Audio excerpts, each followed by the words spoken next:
kesan-kesan yang didapatkan selama di lingkar remaja. Nah, yang salah satunya itu adalah dapat memperluas sudut pandang kita dalam pergaulan.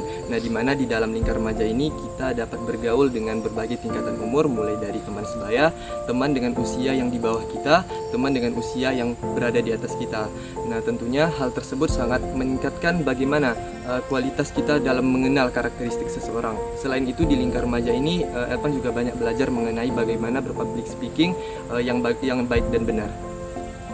Tingkat solidaritas di lingkar remaja itu lebih kental dibandingkan dinilai dari organisasi-organisasi lain, dimana kalau di lingkar remaja tersebut kita lebih akrab lagi sama teman-teman kita karena kegiatannya itu sering dilakukan, karena dalam seminggu itu dilakukan 2 kali.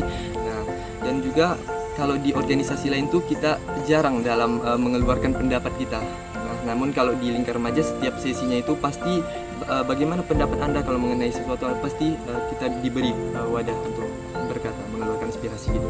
Mengenai perubahan yang saya rasakan, saya rasa itu cukup besar ya perubahan, mengingat saya dulu orangnya itu introvert dan susah sekali bergaul dengan orang lain. Tapi setelah mengikuti kegiatan lingkar remaja ini, saya merasa saya bisa lebih mengekspresikan diri saya di depan orang lain, dan saya bisa menyampaikan pendapat-pendapat saya tanpa harus merasa malu lagi di depan orang lain melalui kegiatan lingkar remaja ini.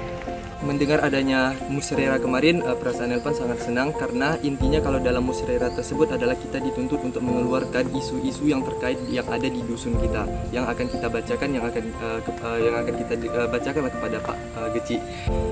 Kalau ditanya mengenai respon Pak Geci, kalau respon Pak Geci itu sangat welcome terhadap isu-isu yang telah kami sampaikan, dan juga kalau kegiatan musyawarah tersebut sangat menyenangkan dan sangat excited, karena kegiatan musyawarah tersebut dapat meningkatkan pemikiran kita yang kognitif kita, untuk merangsang kognitif kita, dan juga dapat memberikan bagaimana masalah-masalah ataupun harapan yang kita inginkan untuk di desa kita masing-masing kepada Pak Geci.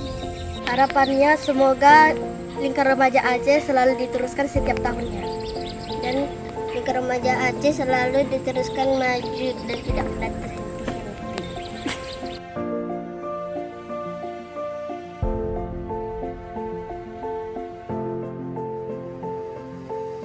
Lingkar Remaja Pulau Saro.